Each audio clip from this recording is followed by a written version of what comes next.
Selamat pagi Bapak dan Ibu sekalian. Perkenalkan kami dari Apoteker Rumah Sakit Kasih Jakarta akan melakukan penyuluhan kesehatan kecamatan di Sidoarjo. Sebelumnya kami ucapkan terima kasih kepada Bapak dan Ibu sekalian yang telah berkenan hadir dan turut meramaikan kegiatan pelayanan kesehatan dalam rangka ulang tahun rumah sakit kami. Sebelumnya, alangkah baiknya kita berdoa terlebih dahulu. Berdoa dimulai. Berdoa selesai. Oke, sebelum kami melakukan penyuluhan ini, perkenalkan anggota tim kami yang terdiri dari 4 orang apoteker. Yang pertama saya sendiri, Apoteker Eka, kemudian ada rekan saya, Apoteker Abraham, Apoteker Catherine, dan Apoteker Richie. Kemudian untuk penyuluhan ini terkait obat tetes telinga, salep mata, dan handy healer. Kami berharap penyuluhan kami pada pagi hari ini dapat bermanfaat bagi Bapak Ibu sekalian. Baik, langsung saja kita mulai penyuluhannya. Yang pertama akan kita mulai dengan penyuluhan mengenai handy healer oleh Apoteker Abraham. Ya, selamat pagi Bapak Ibu semua. Perkenalkan saya Apoteker Abraham selaku narasumber pada sesi kali ini. Apakah share screen saya sudah terlihat pada tampilan layar gadget Bapak dan Ibu? Sudah, Mas. Baik, sebelumnya saya ucapkan terima kasih kepada Saudari Eka selaku moderator dan kepada panitia penyelenggara. Oke, kepada Bapak dan Ibu, sebelumnya apakah ada yang sudah tahu terkait handy healer itu alat kesehatan seperti apa? Belum, Mas. tahu Mas.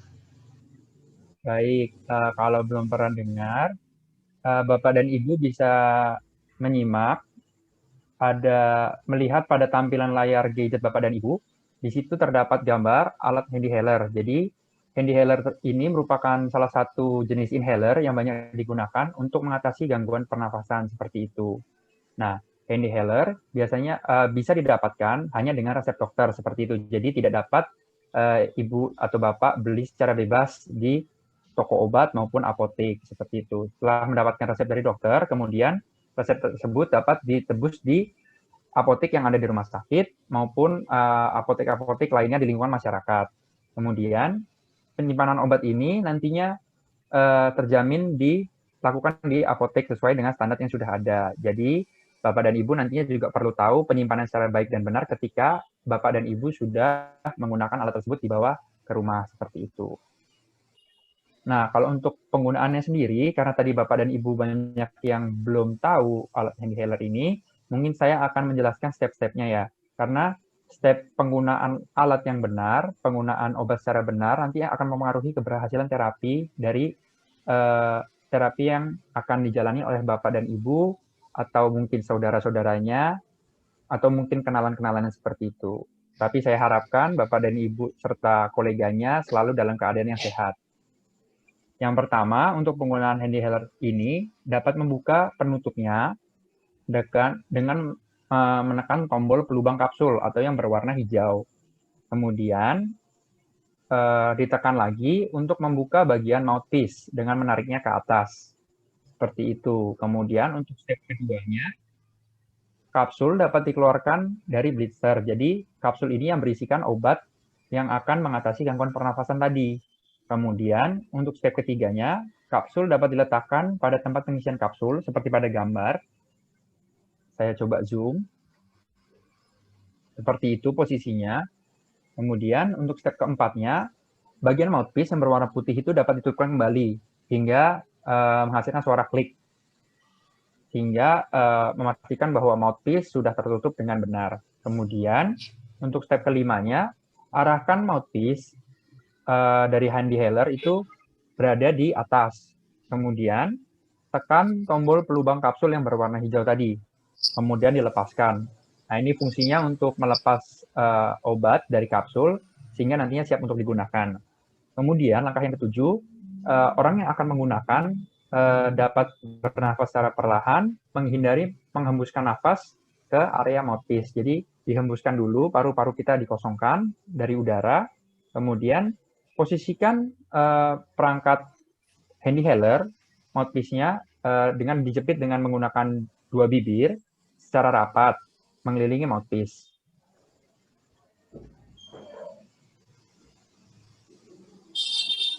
Selanjutnya, untuk langkah ke-9, memposisikan kepala dengan tegak, dan kemudian langkah ke-10 dapat menarik nafas secara perlahan dalam-dalam, sehingga kapsul akan bergetar dan obat yang ada di dalam kapsul dapat terlepaskan hingga ke saluran pernafasan kita. Kemudian, penarikan nafas dilakukan sekuat yang Bapak atau Ibu atau orang yang menggunakan itu sanggup. Kemudian, setelah selesai menghirup, tahan nafas dan keluarkan mouthpiece dari mulut. Setelah itu, nafas dihembuskan secara perlahan, jauh dari hand inhaler. Kemudian, setelah selesai, buka mouthpiece dan buang cangkang kapsul yang ada di dalamnya. Seperti itu. Jadi, cara-caranya sudah saya paparkan. Apakah sudah cukup jelas atau ada yang ingin ditanyakan? Sudah, Mas. Saya ingin bertanya, Mas. Ya.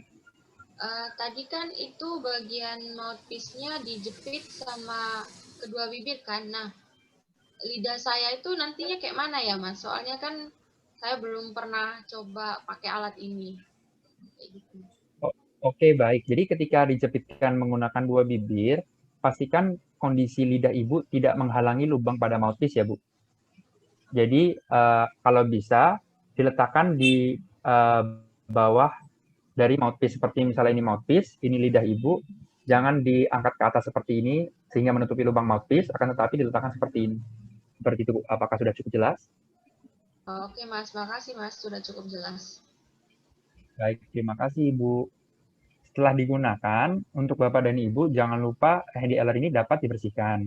Membersihkannya itu dengan cara membuka penutupnya tadi, sama seperti langkah menggunakan untuk mengisi cangkang kapsul. Kemudian yang kali ini dasarnya juga dibuka dengan cara menarik tombolnya ke atas. Kemudian setelah dibuka, bagian-bagian tersebut dapat dibersihkan menggunakan air hangat. Kemudian biarkan bagian tadi penutup, terus bagian mouthpiece dan bagian dasarnya itu tetap terbuka hingga nanti hand inhaler dalam posisi kering. Jadi pastikan hand inhaler disimpan dalam keadaan kering seperti itu. Kemudian setelah tadi dibersihkan, proses penyimpanan hand inhaler itu dapat dihindari dari sinar matahari secara langsung. Kemudian jauhkan di tempat-tempat yang sekiranya ada alat yang serupa, sehingga mengurangi kemungkinan terjadinya kesalahan penggunaan, seperti misalnya ada inhaler jenis lain, atau ada anggota keluarga yang mungkin punya hand inhaler yang serupa seperti itu. Untuk menghindari kesalahan penggunaan, dapat dipisahkan. Kemudian, hand inhaler itu juga harus diganti setelah penggunaan selama 1 tahun. Seperti itu, untuk menghindari adanya pelepasan obat yang tidak sempurna, maupun adanya kesalahan-kesalahan lain yang disebabkan oleh penggunaan alat yang sudah tidak dalam kondisi yang baik. Kemudian, untuk pembuangan hand inhaler ini, tidak dapat langsung dibuang ya, Bu. Tidak dapat langsung dibuang di tempat sampah atau digabung dengan sampah rumah tangga lainnya. Akan tetapi, untuk hand inhaler tersebut harus Ibu copot labelnya, kemudian kalau masih ada hand inhaler yang disimpan, masih dalam segel tetapi sudah lewat dari masa berlakunya di situ, dapat dicopot juga segelnya, dirusak untuk menghindari penyalahgunaan oleh oknum. Kemudian dari situ Ibu dapat menyerahkan hand inhaler tersebut ke apotik untuk mendapat pengolahan yang sesuai. Karena jika hand inhaler ini tersebut dibuang ke lingkungan secara tidak benar, maka dapat menyebabkan adanya kontaminasi pada lingkungan, seperti cemaran pada tanah maupun efek gas rumah kaca, seperti itu. Untuk Bapak dan Ibu, apakah sudah jelas atau ada hal yang ingin ditanyakan? Mas, saya mau nanya. Ya, silahkan Ibu Siti ya. Ya, tadi kan Masnya bilang kalau hand inhaler ini harus disimpan di tempat yang kering. Nah, kira-kira itu kenapa ya, Mas? Pasti. Jadi, ketika disimpan dalam kondisi yang kering, itu menghindari adanya kontaminasi dari jamur maupun mikroorganisme lain, di mana kita tahu bakteri, virus maupun jamur itu sangat menyukai tempat yang lembab, Bu. Ditakutkan ada mikroorganisme atau bakteri, virus maupun jamur yang tumbuh di alat HandyHealer, nantinya bukannya obatnya masuk ke dalam tubuh kita, melainkan bakteri, virus maupun jamur tersebut. Seperti itu. Terima kasih, Mas. Baik, sama-sama. Jika sudah tidak ada hal yang ingin ditanyakan, waktu dan tempat saya kembalikan ke moderator. Terima kasih. Baik, selanjutnya akan dijelaskan mengenai salep mata oleh apoteker Catherine.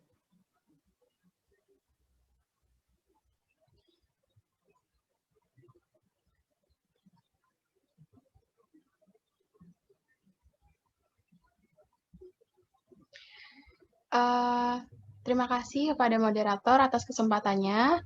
Sebelumnya perkenalkan Bapak-Bapak dan Ibu-Ibu, selamat siang. Saya apoteker Catherine.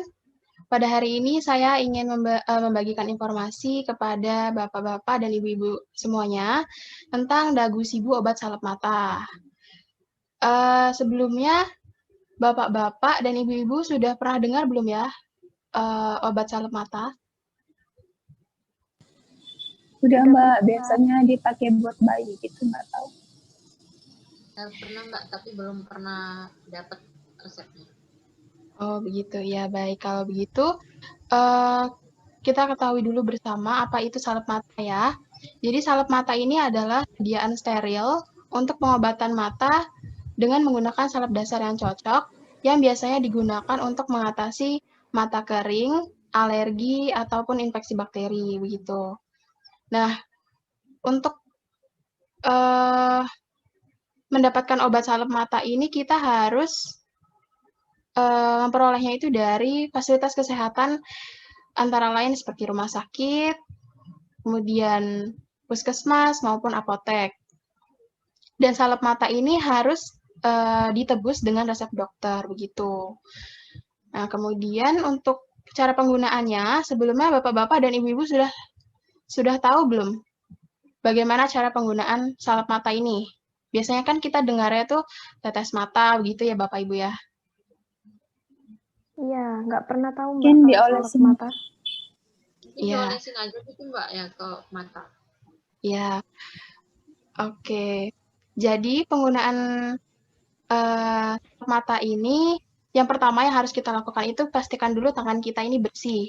Jadi harus cuci tangan dulu dengan menggunakan air dan sabun. Kemudian buka penutup kemasannya. Penutup kemasannya dibuka.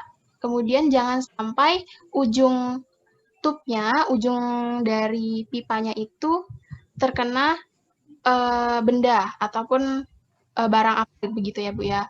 Nah kemudian kita tengadahkan kepala ke atas begini, terus kemudian kita tarik pelupuk mata ini kantung mata sampai membentuk kantung. Nah, kemudian arahkan ujung tub, ujung pipanya itu sedekat mungkin ke kantung mata, ke kantung yang tadi terbentuk itu, tapi jangan sampai mengenai kelopak mata maupun kantung matanya. Nah, setelah itu kita tekan salepnya sampai sejumlah dosis. Biasanya itu kurang lebih 2 cm. Nah, kemudian pejamkan mata selama 2 menit sambil digerak-gerakan bola matanya. Nah, setelah itu hilangkan sisa salep yang ada pada bagian mata maupun pada pipa di tubnya itu dengan tisu, kemudian tutup kembali dengan rapat. Nah, setelah itu Bapak Ibu bisa mencuci tangan sampai bersih, begitu. Nah, ini ada gambarnya, itu bisa dilihat ya Bapak Ibu ya. Nah, kemudian untuk penyimpanan. Nah, penyimpanan ini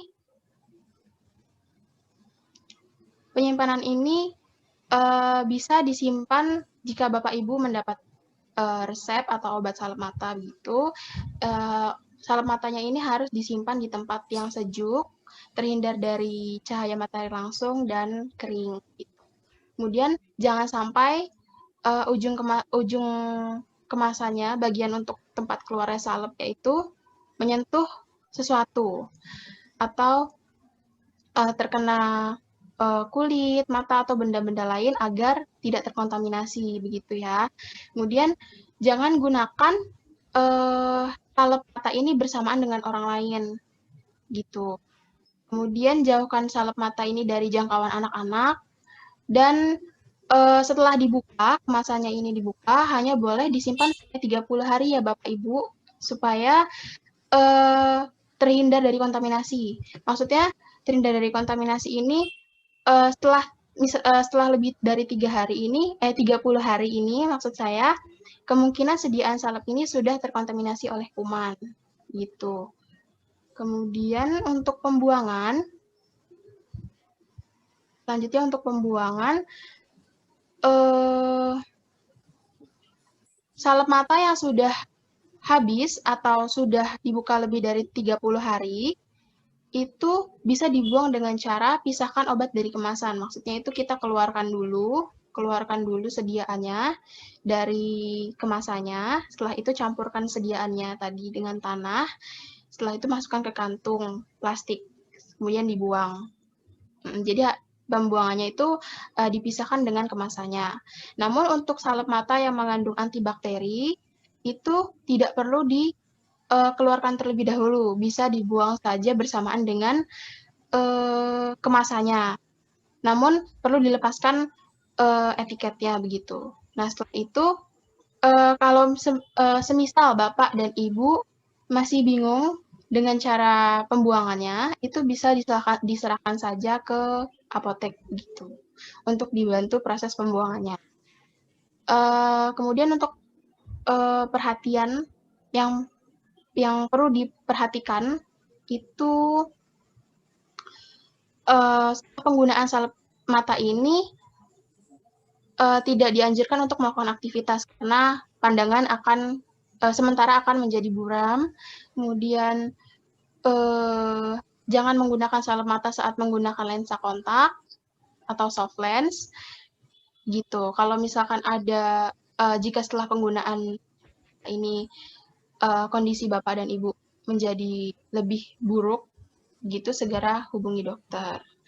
Nah, kiranya itu penyampaian informasi dari saya. Sejauh ini apakah ada pertanyaan dari Bapak dan Ibu? Halo, Mbak Catherine, apakah suara saya terdengar? Oh ya, terdengar. Ibu? Baik, perkenalkan nama saya Bu Ani. Saya mau tanya Mbak, tadi tuh Mbaknya bilang kalau sediaan ini cuma boleh dipakai maksimal 30 hari ya Mbak ya? Iya, betul. Nah, terus berarti kan kalau kita beli yang salep-salep yang kita misalkan nebus salep pakai resep itu kan ada tanggal kadaluarsanya di bungkusnya itu Mbak? Betul. Nah, berarti itu udah nggak berlaku lagi gitu, atau bagaimana? Iya, betul Ibu. Jadi, kalau tutup kemasannya sudah dibuka, itu tanggal kadaluarsa di kemasan itu sudah tidak berlaku lagi. Jadi, dari mulai Ibu membuka tutup kemasan itu, dan sampai 30 hari ke depan, itu boleh digunakan. Namun, jika sudah lebih dari 30 hari, itu sebaiknya tidak digunakan, karena kemungkinan sediaan salep ini sudah terkontaminasi oleh kuman. Gitu ya, Ibu? Apakah sudah jelas? Oh iya, Mbak. Makasih ya, Mbak. Ya, sama-sama, Ibu. Apakah ada yang ingin bertanya lagi? Oke, sepertinya. Oke, baik. Sepertinya sudah tidak ada yang ingin bertanya. Kalau begitu, terima kasih atas perhatiannya ya Bapak Ibu. Untuk waktu dan tempat, saya kembalikan ke moderator. Baik, terima kasih Apoteker Catherine. Selanjutnya kita akan mendengar tentang penyuluhan yaitu tetes telinga oleh Apoteker Patricia. Selamat siang ibu-ibu sekalian, apa kabarnya nih? Sehat, Mbak? Yang Mbak, sehat. Ya, puji Tuhan. Nah, mari kita lanjutkan untuk penyuluhannya pada hari ini. Sekarang untuk sesi yang ketiga, saya akan memberikan penyuluhan terkait dagu sibu obat tetes telinga. Nah, ibu-ibu sekalian sudah tahu belum tetes telinga itu obatnya seperti apa bentuknya? Kayak tetes mata ya Mbak ya? Belum tahu sih Mbak, soalnya belum pernah dapat resep obat tetes telinga. Oh iya, belum ya. Jadi kalau untuk obat tetes telinga itu ada yang dia bentuknya seperti kalau misalkan ibu-ibu hobi pakai skincare nih, nah itu ada yang bentuknya seperti serum, tapi ada juga bentuknya itu seperti apa ya? Seperti tabung kemudian bisa ditekan sedikit begitu. Nah, seperti itu. Sekarang kita belajar bersama ya ibu-ibu terkait dagu sibu. Nah, dagu sibu itu singkatan dari dapatkan, gunakan, simpan, dan buang. Untuk dapatkan sendiri, obat tetes telinga ini bisa didapatkan melalui resep dokter. Dan pastikan apotek yang didatangi terpercaya serta memiliki izin apotek.